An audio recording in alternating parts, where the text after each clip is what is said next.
Libra Sun, Libra Rising. This is your March 2024 astrology report. So, Libra, March is going to be a month where you are very focused on your health and your daily routine or your daily routine. And I say that because Pisces, there's going to be a lot of activity in Pisces this month.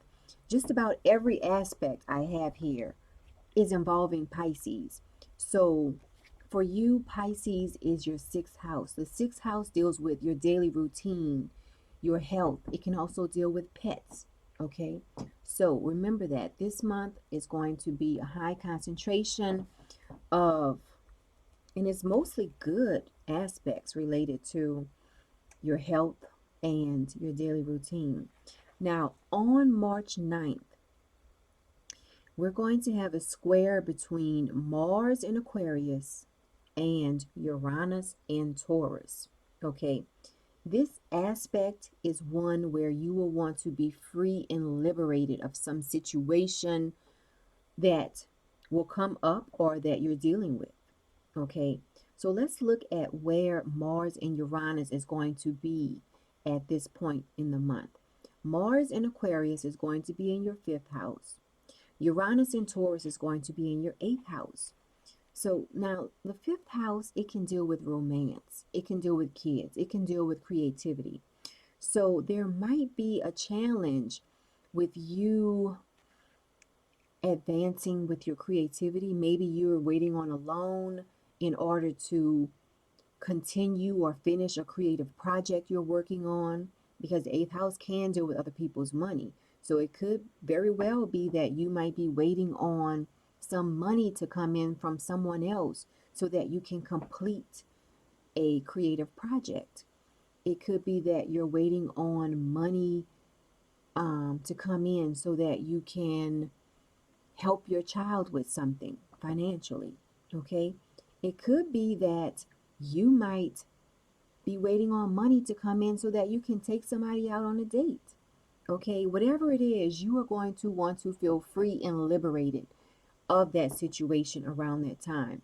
Now, this is also an aspect where you have to remember not to make a decision too quickly, because whenever Uranus is involved, we might tend to think or act too quickly. So around March 9th, just be aware that some type of situation like this might be going on. You might be waiting on an insurance settlement to come in so that you can give money to your kids. It could be something like that. Okay. It could also be related to sex, because the fifth house, well, actually, the eighth house can be related to sex. So it might be some type of deal where you might want to take someone out. They might be expecting sex, and you might be like, you know what? I'm out. I want to be free and liberated of this type of situation. Something like that could be going on, okay? The eighth house, it can deal with power, it can deal with sex, it can deal with death and transformation.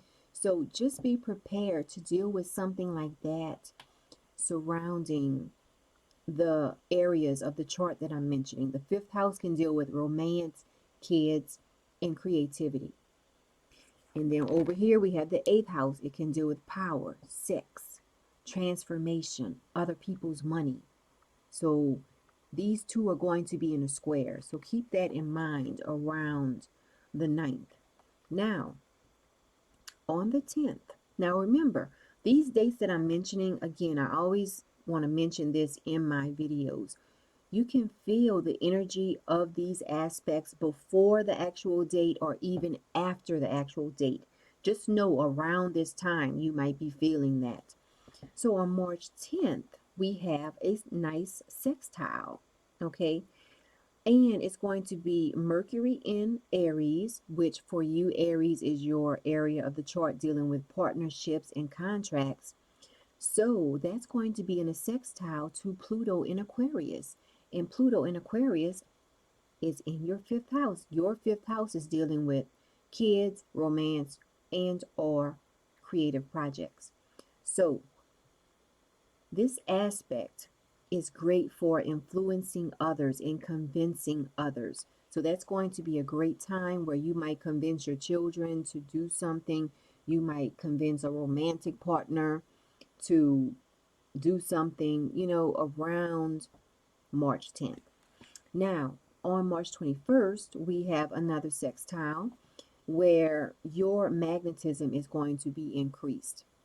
So, around this time, your seventh house and your fifth house, they are involved in this sextile.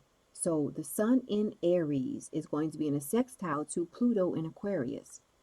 So, this is saying that you might um get the green light.